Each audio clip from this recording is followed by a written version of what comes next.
Hey, you guys, it's Hadar from Accents Way English with Hadar, the YouTube channel that has recently hit 1 million subscribers. So first of all, I wanted to make this video to say thank you so much for being a part of this journey, whether you're subscribed or just watching my videos regularly, or maybe this is the first time you're watching a video.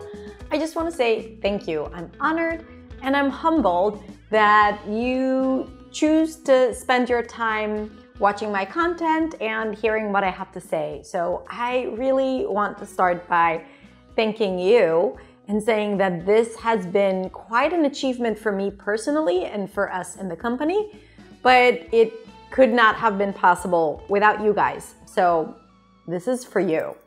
Now, I wanted to share with you 5 things that I've learned from hitting 1 million subscribers on my YouTube channel. And the first thing that I've learned is that growth is not linear, despite what you would like it to be or to believe. So when you're growing a business or a YouTube channel or an Instagram account or anything really, you will notice that there are seasons or periods where everything that you do just works and you get the traction that you want and the views that you want, and people subscribe, and people comment, and people respond.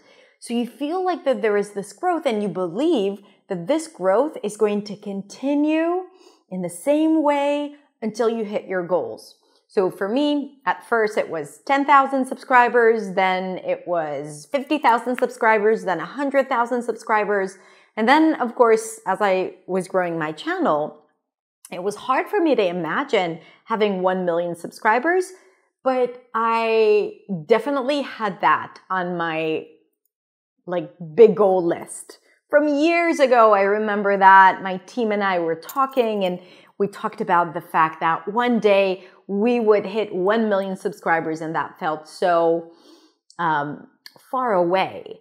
Then there was a period where my channel started growing really fast. We had a few viral videos and people responded really well to the content I shared. And I thought, okay, that's it. It seems like I'm gonna hit 1 million subscribers this year or this quarter, or, if we keep growing in the same way. Because we had a goal to hit 1 million subscribers in 2023. Then around mid or the end of the third quarter of 2023, after having this really, really nice growth, everything just started declining, or we hit a plateau in our growth. And it felt really strange because we were putting great content out there, if I may say, and we did the same things and we invested a lot of energy, but we haven't seen the same results. And it was a very humbling experience because it's like, you think that you figured it out and you think that you're going to have the same growth, but then you don't. And then you just have to accept it. And then I ended up not posting for a couple of months, which also affected my channel. And then I realized that I'm not going to hit the goal in 2023. And I was like, that's fine, whatever, I'm still enjoying my audience and I'm still enjoying creating content. And it wasn't something that made me lose sleep in any way, but it's like a milestone that is nice to have when you have a YouTube channel. But I realized that growth is not linear and you just have to accept the times where you're doing really well. And you also have to accept with love the times where you hit a plateau or everything starts declining, because it's really cyclical. And at some point, growth will come again. And being in business for 16 years, I already know that to be true. So this is why I was not really worried about it. But we definitely wanted to cross it off our list. So now we have. The next thing I learned is that success is not made of highlights. And it's not made of joyful moments necessarily that lead you to that moment where you're like, I have succeeded.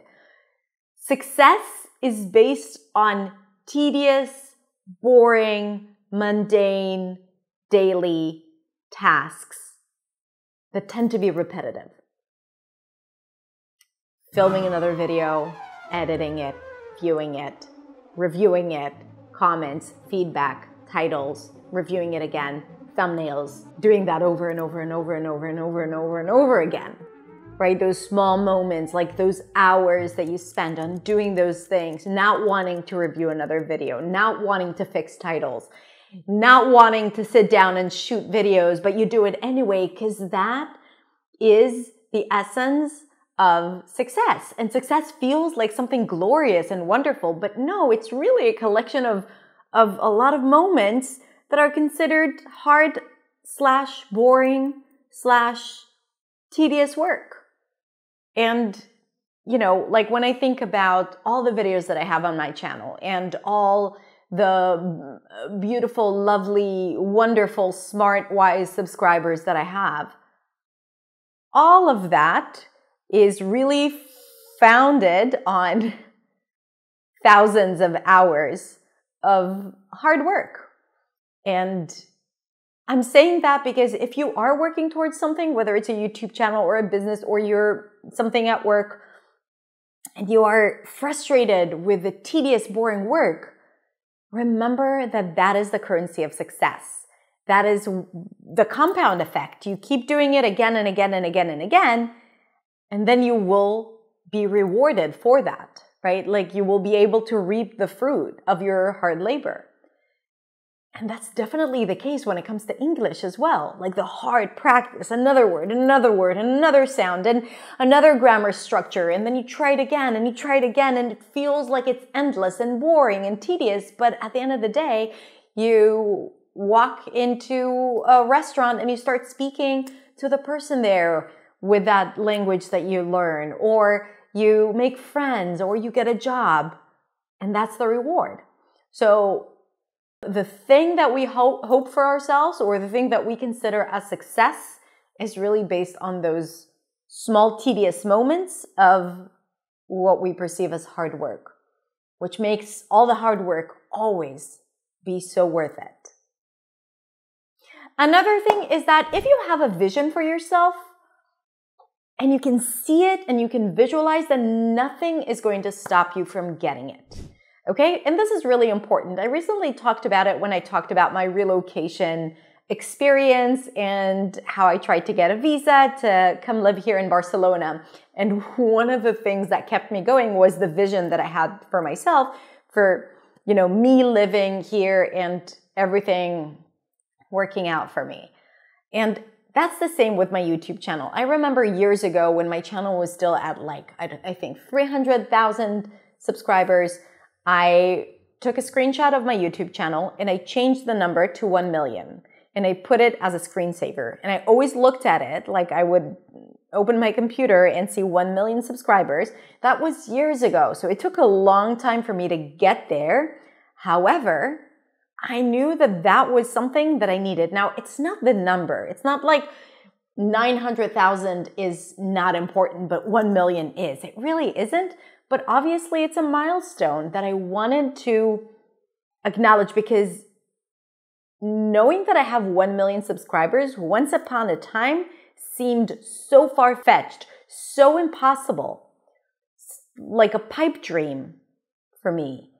And as I got closer to it and it became more realistic, I wanted to get there so I could say to myself, that's it. Like I had a vision for my channel, for the platform that I have, for how many people I can speak to, and I was able to get there. So when you have a vision for yourself and you have clarity and you make it specific and you even make it visual like I did with a screenshot, then nothing can get in your way. It might take longer than expected, but you're going to get there. The fourth thing that I've learned is how to manage the conversation I have in my head about how I show up in my own success. Because at times where my growth was very, very small, and I was seeing all these other great channels of other people, whether it's in my industry or not, like growing and exploding, getting to millions and millions of subscribers. And I'd be like, I also put a lot of effort and time and thought into my content, but I'm not seeing the same results. So I found myself in situations like comparing myself to others. And I found myself in situations trying to find reasons for why that happens. Oh, it's because I'm a non-native speaker. Oh, it's because this is where I'm from. Oh, it's because my content is so complex. Oh, it's because I talk too much. Oh, it's because I don't do the speak like a native thing. And I started giving myself all these reasons for why I'm not seeing the growth that I want to see.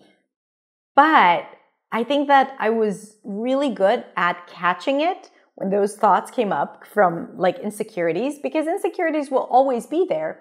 But I'm really good at managing them, right? Like they don't drive me. They don't lead me. I don't make decisions based on those insecurities or like negative thoughts or, excuses that I give for myself. And I said to myself, you are where you need to be. And every time I would come up with a reason, it's because you're not a native speaker, I would come back with a result. But this is exactly the reason why you are able to connect with your audience and you have such a great connection with your students and your audience, no matter how, big or small your platform is. It's because my content is sometimes advanced and I speak fast. So yes, it could be the reason why I don't reach more people, but at the same time, I reach the right people who like to listen to how I teach and are interested in what I have to say. Or when I said, oh, you don't hop on trends of the speak like a native and be an advanced speaker, and that prevents you from reaching more people, then I would say exactly. And the content that I share is aligned with my values. And when it's time for me to reach that milestone, I will. I have all the time in the world.